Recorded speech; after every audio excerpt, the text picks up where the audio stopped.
Hello my dear student, welcome to back my YouTube channel NK classes. तो दोस्तों आज मैं आपको कक्षा 10वीं का हिंदी का 2025 का वायरल पेपर बताने वाला हूं। तो दोस्तों 2025 में आपका हिंदी का यही पेपर पूछा जाएगा।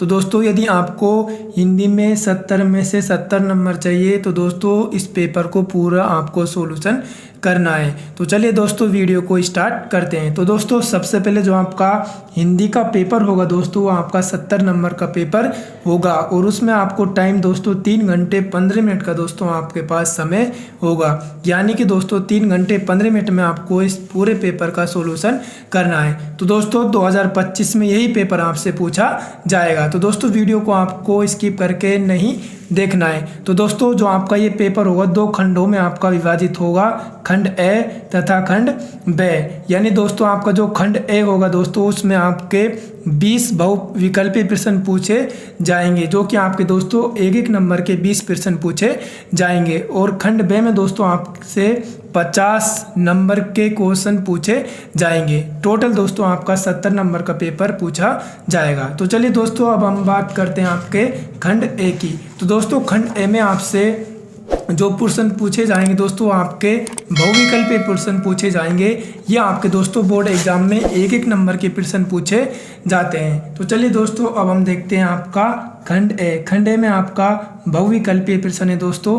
पहला बहुविकल्पी प्रश्न देखते हैं दोस्तों आपका कि शुक्ल युग के लेखक नहीं है। तो दोस्तों हमें बताना है कि शुक्ल युग के लेखक नहीं है।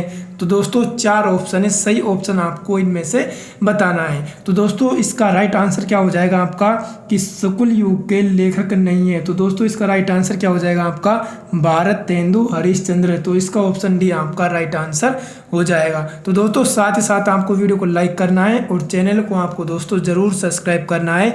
यही पेपर आपका दोस्तों 2025 में पूछा जाएगा। तो दोस्तों पहले का आपका राइट आंसर क्या हो जाएगा, ऑप्शन डी इसका राइट आंसर हो जाएगा।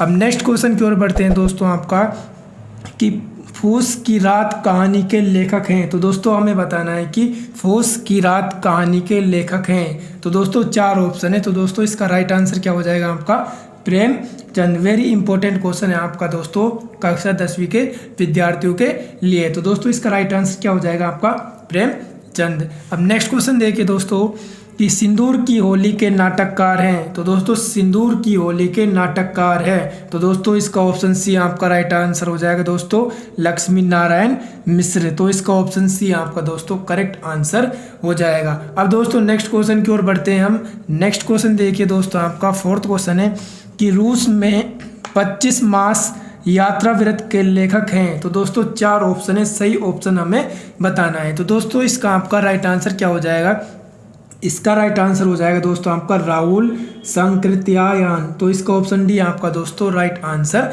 हो जाएगा। तो दोस्तों साथ ही साथ वीडियो को आपको लाइक करना है और चैनल को आपको जरूर सब्सक्राइब करना है।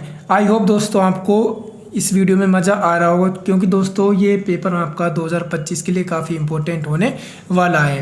अब 5वां प्रश्न देखिए दोस्तों कि माटी हो गई सोना संस्मरण के लेखक हैं। तो दोस्तों 4 ऑप्शन है, सही ऑप्शन है इसका क्या हो जाएगा दोस्तों माखनलाल चतुर्वेदी। तो इसका ऑप्शन सी आपका राइट आंसर हो जाएगा।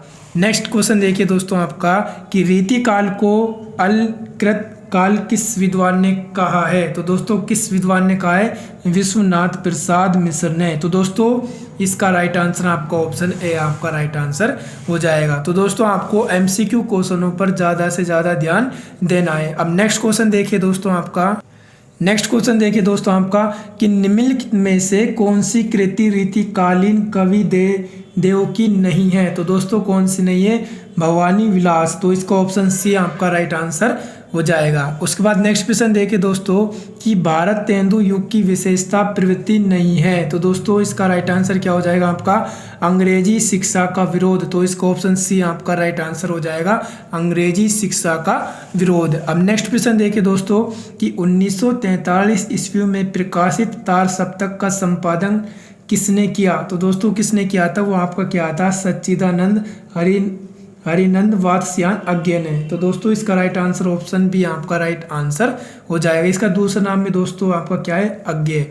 अब नेक्स्ट क्वेश्चन देखिए दोस्तों आपका कि राम की शक्ति पूजा किसकी रचना है। तो दोस्तों राम की शक्ति पूजा किसकी रचना है।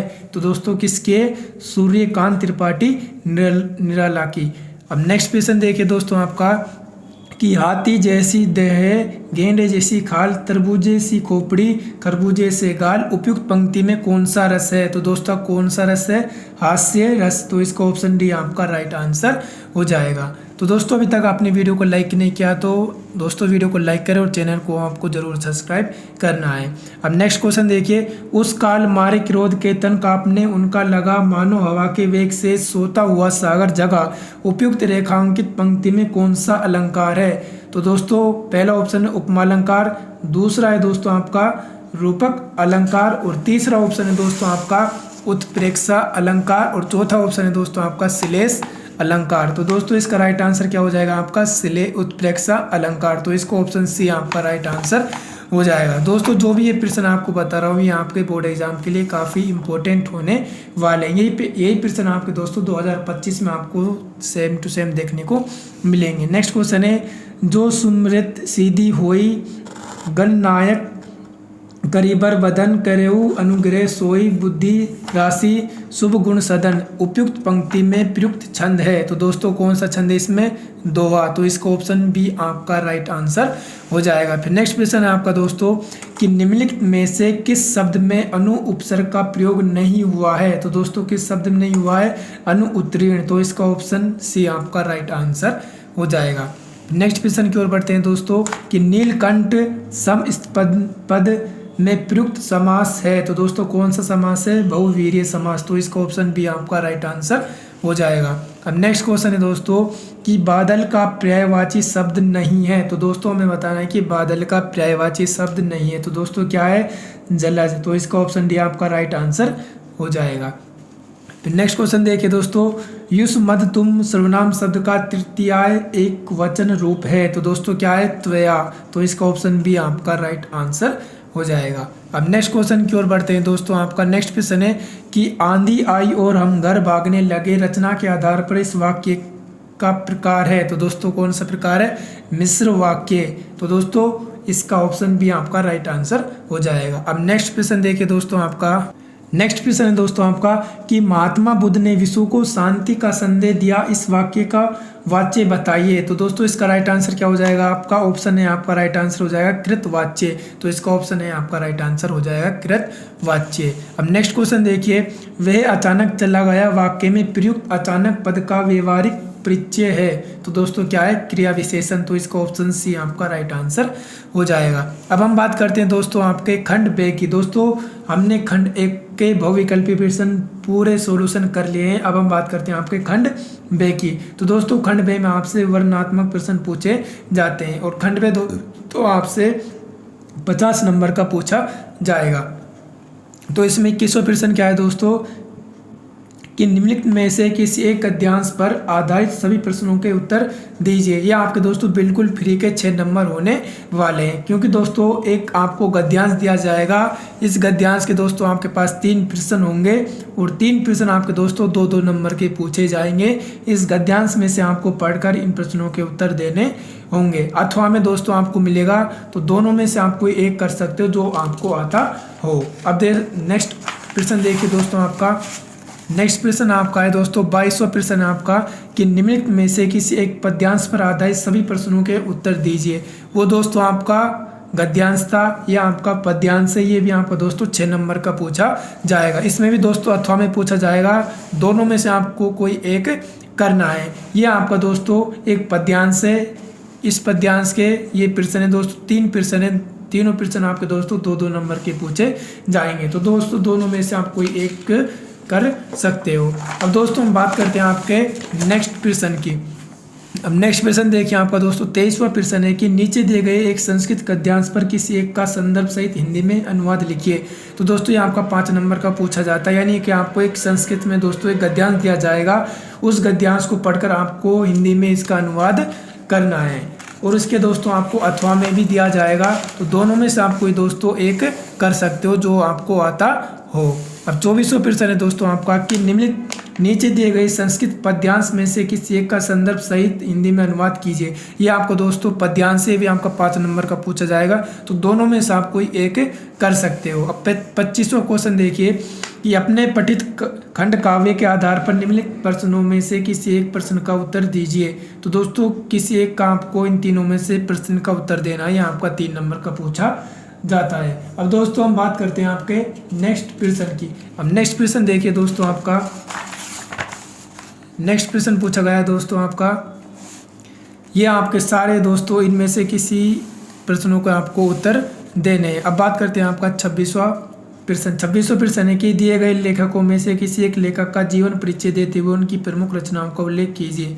तो दोस्तों आप 26वें प्रश्न में आपको किसी एक लेखक का जीवन परिचय लिखना है। किसी एक का आपको दोस्तों जीवन परिचय लिखना है। ये आपका 5 नंबर का पूछा जाता है। तो दोस्तों अब हम बात करते हैं आपके ये 4 लेखक है, 4 लेखकों में से जो आपको आता हो किसी एक का आपको जीवन परिचय देना है। अब बात करते हैं आपका दोस्तों दिए गए कवियों में से किसी एक कवि का जीवन परिचय देते हुए उनकी प्रमुख रचनाओं का उल्लेख कीजिए। ये भी आपको दोस्तों 5 नंबर का चाहिए। इनमें से आप किसी एक का जीवन परिचय लिख सकते हो। अब 27वां क्वेश्चन है दोस्तों, अपनी पाठ्य पुस्तक के संस्कृत खंड से कंठस्थ से एक श्लोक लिखिए जो कि इस प्रश्न पत्र में न आए। तो दोस्तों आपको एक श्लोक लिखना है जो कि इस प्रश्न पत्र में न हो। अब 28वां है कि आपके विद्यालय के पुस्तकालय में हिंदी की पुस्तिकाओं एवं पत्र पत्रिकाओं का अभाव है, इन्हें मांगने का अनुरोध करते हुए अपने विद्यालय के प्रधानाचार्य को पत्र लिखिए। तो दोस्तों एक आपको एक प्रार्थना पत्र लिखना है, वो अगली वीडियो में आपको बता दूंगा। तो दोस्तों अथवा में से इन दोनों में से आपको एक कर सकते हो। 29वां प्रश्न है कि निम्नलिखित में से किन्हीं 2 प्रश्नों के उत्तर संस्कृत में दीजिए। तो दोस्तों इन 2 प्रश्नों के उत्तर आपको संस्कृत में देने हैं। अब आपका दोस्तों इस वीडियो का लास्ट क्वेश्चन है, 30वां प्रश्न है आपका दोस्तों कि निम्नलिखित में से किसी एक विषय पर आपको दोस्तों निबंध लिखना है। इनमें से आप किसी एक पर निबंध लिख सकते हो। तो दोस्तों आई होप ये वीडियो आपको अच्छी लगी हो तो वीडियो को लाइक करें, चैनल को सब्सक्राइब करें। मिलते हैं नेक्स्ट वीडियो में।